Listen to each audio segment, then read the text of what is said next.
the mansion, rogue and cry. Brother Sneed. Praise God. Bless the holy name of God.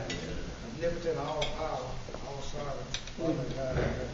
Amen. Amen. Kind of change schedule a little bit today. I had a call from my edifying brother weekly from I think it was Texas. He called me this week. I don't know if he just got back or not. He said, Brother Sneed, I want to yield my position today. It's the last Sunday, and we want you to send us off on a good note. A good note. I said, thank you, my brother.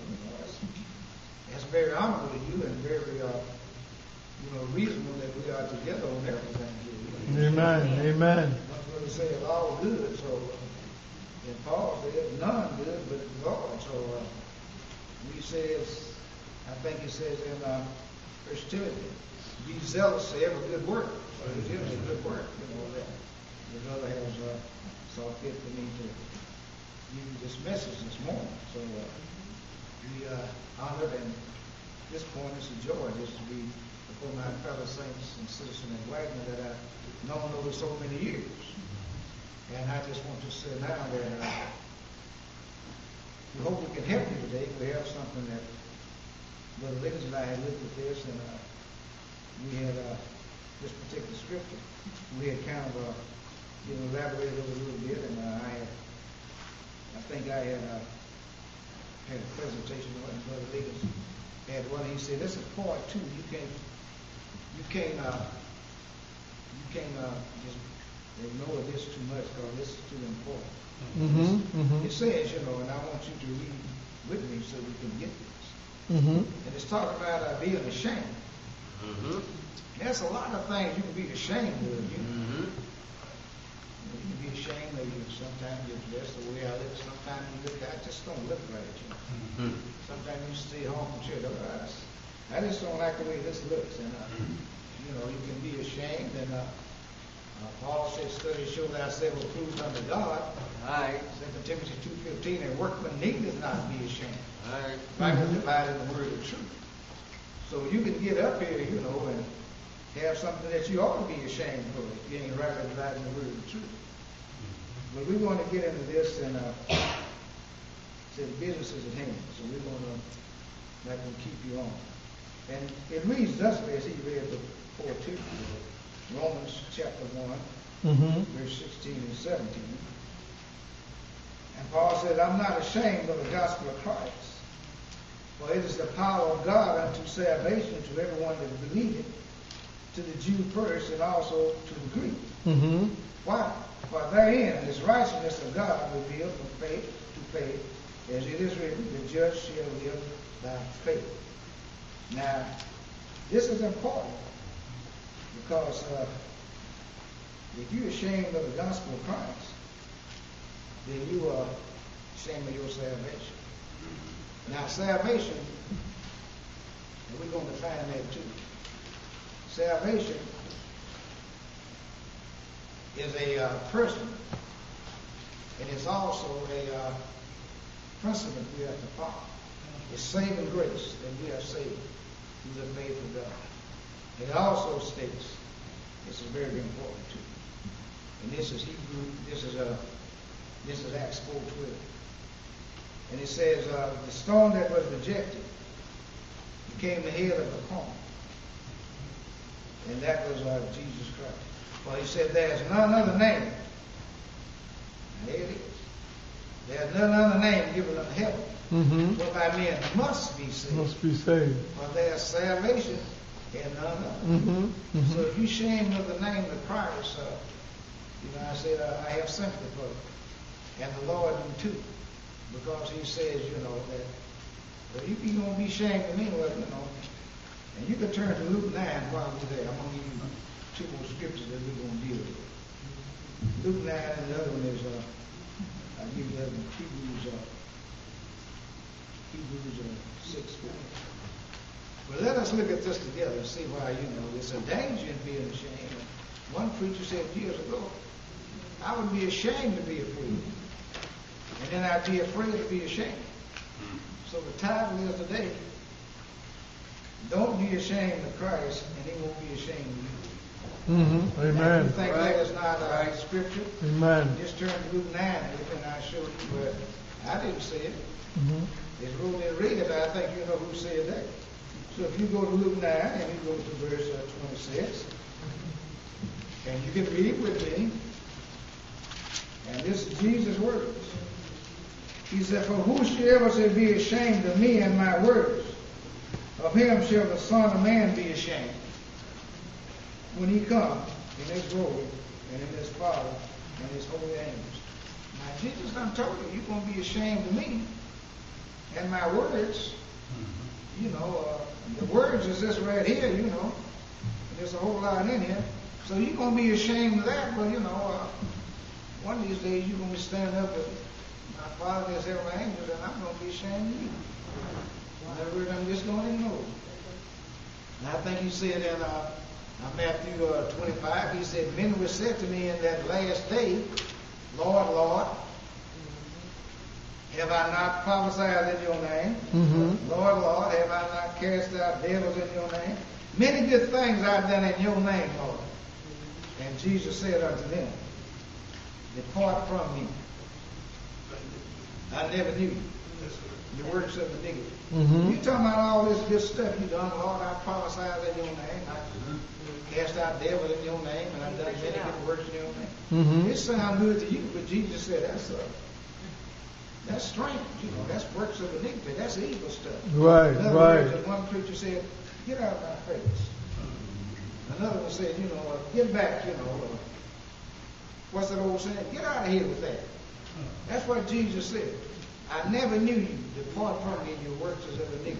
You're going to be ashamed of me, brother. I'm going to be ashamed of you in the last day. Amen. If there's one thing I wouldn't want to be ashamed, is when I come to Jesus, you know, and ask for mercy, grace, and salvation, and He said, "Get away from me.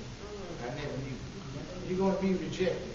So that's what we don't want to be in that shame stage. All right, I think you see that. Now we're going to move on. And then it says, and this is another.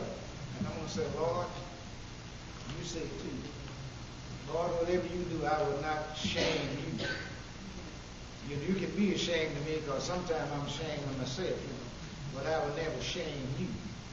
Now, when you do that, you're sure not in a world of trouble. And if you want to find the scripture for that, it's right here too. Just turn to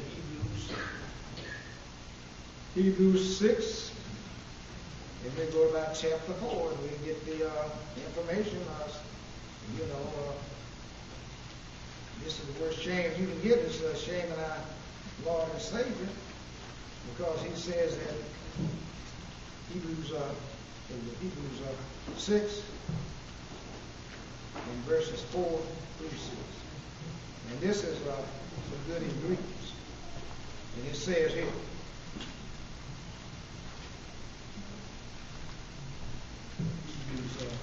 Hebrews 6:4, Hebrews 6:4. And it says here, "For it is impossible." Now you said a lot of things.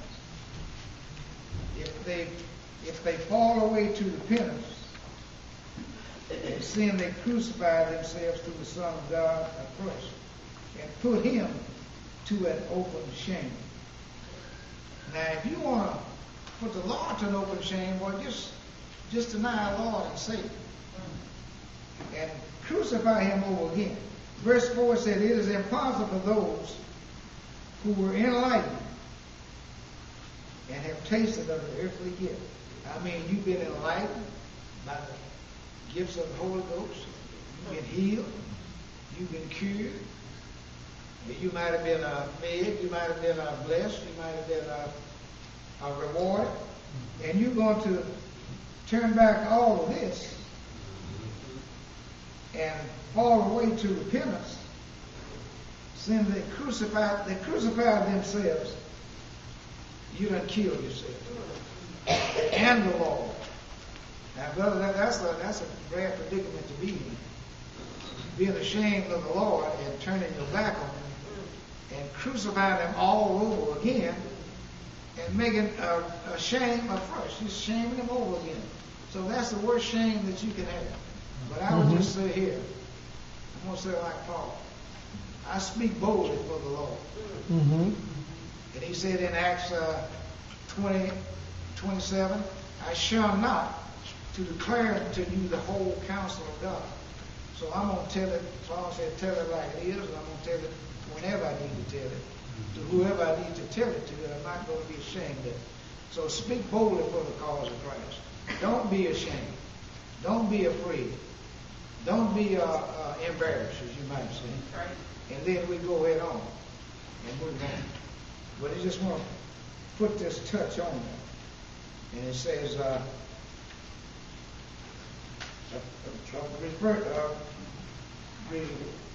crucify him newly first and just put him to an open shame. However, you done turn your back on Christ. You done turn your back on his word. And he said, when you turn your back on me, I'm going to turn my back on you. So I think it's an even keel that the Lord has given us to not be ashamed of the gospel of Christ. Because there's salvation in no other name. No other name under heaven where man can be saved. So we have to continue speaking up for Christ. And Paul said, Lord, you died for me. So I'm going to stick my neck out for you. So I'm not ashamed. I'm going to be bold.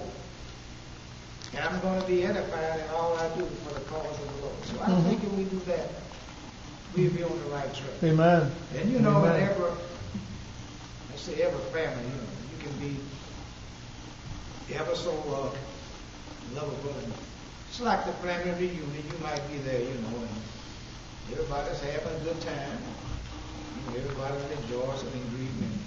Everything is okay till Uncle Buddy shows up. Now, you might have an Uncle Buddy in your family, You don't know how you can like, but everything is good and quiet. And Uncle Buddy come there, sit there, they get loud, and get kind of you might say indigent, and you just say, somebody said, who is that? I don't know. So you turn your back on that shamelessness, but don't turn your back on the Lord. Amen. If you stand before the judgment seat of Christ, right, and he turned his back on you, you ain't got nowhere to go. And you have no alternative. So thank God for our source of lifting us up from shamelessness and putting us in the path of boldness. All right. That's what we're going to have to do, church. We can't sit back with our arms folded, and just say, I don't know. I'm not concerned. Sometimes, as Brother John said, well, he's coming up down south. We were baptized early, all of us, in the Church of Christ. So we would boast, we were the Church of Christ and you all the denomination. And as Brother John said, sometimes you had to defend that, Right. And they said, you Church of Christ? You said, yeah. They can ask you some questions, You all believe in sprinkling, baptism? You all believe in music? You had to answer those questions. So as Brother John said, sometimes I was a little reluctant, and sometimes I was a little ashamed. But we can't be ashamed for the gospel of Christ. Amen. What is the power of salvation to all that believe? Amen. But you first. So in it is faith to faith, and in it is the just shall live by faith. So we got it right here and bold right. And I'm so glad that I have got it, and I will always stand up for the cause of Christ and not be ashamed. So thank God for that direction we've got. And I just do some of the words of Jesus. And when Jesus was in Matthew 25, and Jesus said, I liken it to a man that's like that built his house on a rock. And when the winds came and the storm came and beat up on that house, and it fell not, because it was on a solid foundation. Amen. Amen. But a man that heard these things of mine and do them not, are ashamed of me, would be like a man that built his house on the sand. And sand, you can just pour it out of your hand. So he said, when the rains come and the storm come and beat up on that house, and it fell, because it was not on a solid foundation, and great was the fall. So you didn't fall down. Jesus didn't say you didn't stumble down and you fell all the way down. Great was the fall. So thank God that we have a source of encouragement, that we can stand up and be bold and not be ashamed. And then another one. Let me give you this one, and we're going to give you this lesson. Mm-hmm. And Jesus said that it's like a man that had 10 talents. He gave one 10. A servant gave another one 5. He gave another one 2. That's in Matthew 25, if you want to search it. I'm just going over the story now. Mm-hmm. And he said the one he gave 10, he went out and he increased his talents and came back with 20. Mm-hmm. Mm-hmm. And the other one that gave 10, he increased his talents and came back with 10. But the one he gave 2, he didn't do anything with him. He went and buried him in the ground. Uh-huh. Now, I'm sure this brother wasn't stupid enough or ashamed enough to think he was going to have a money tree when he planted them talents. Because what they were saying was, somebody said it was money, but he came back and increased it and got more. Now, you can increase your talent if it's a vocational talent, if it's a talent of a certificate of gold, you know. You can go out and increase it, but whatever you do, don't bury it. And he said, the one that went and got 10, he come back and he said, well done, thou good and faithful servant. The one that went and got 5, he come back with 10, he said, well done, thou good and faithful servant. Mm-hmm. You have been faithful over few things. As Brother William's been doing this for the last 3 weeks. You've been faithful over a few things. I will make you ruler over men. Mm-hmm. And come. All right. Come into my rest. Mm-hmm. The Lord saying, you know, you like down south, you know, y'all come on in, you know. Come in, sit down, make yourself home. The Lord is saying, come into my rest. And where I rest, you can rest. Mm-hmm. And Lord, I'm so glad you ain't resting in Miami Beach. And Lord, I'm so glad you ain't resting in Cocoa Beach or wherever it is. And I'm so glad that you ain't resting in Palm Springs. So we know where you rest, Lord. The last time I looked, well, every time I looked, it said he was sitting on the right-hand throne of God. And we know God said, heaven is my throne and earth is my footstool. So we know, you're not resting here on earth, Lord. So wherever you go and say, come in, I want to be welcome. And just thank God for the opportunity. So we just wanted to present you with this lesson. I'd be afraid to be ashamed, and I'm sure enough ashamed to be afraid. And if you deny Jesus, he said, I'm going to deny you before my Father in heaven. So, Lord, I'm not going to never deny you. And as Paul said, whatever Job said, as long as I got breath in these nostrils, I will never deny my Lord. So keep that in mind, and you will be on the right track. But don't be ashamed and don't be afraid. And don't be embarrassed. Because what we got is more powerful than any power on earth. Amen. That's our Lord and Savior, Jesus Christ. Amen. Thank you for your attention. Thank you for the lesson. We hope it was well received. We hope it will help somebody along the line. Mm-hmm. But just keep those things in mind. No salvation under heaven. No name given under heaven. For there's salvation in none other name where man must be saved. Mm-hmm. Thank you. Let us stand and sing a song for attention. I have decided.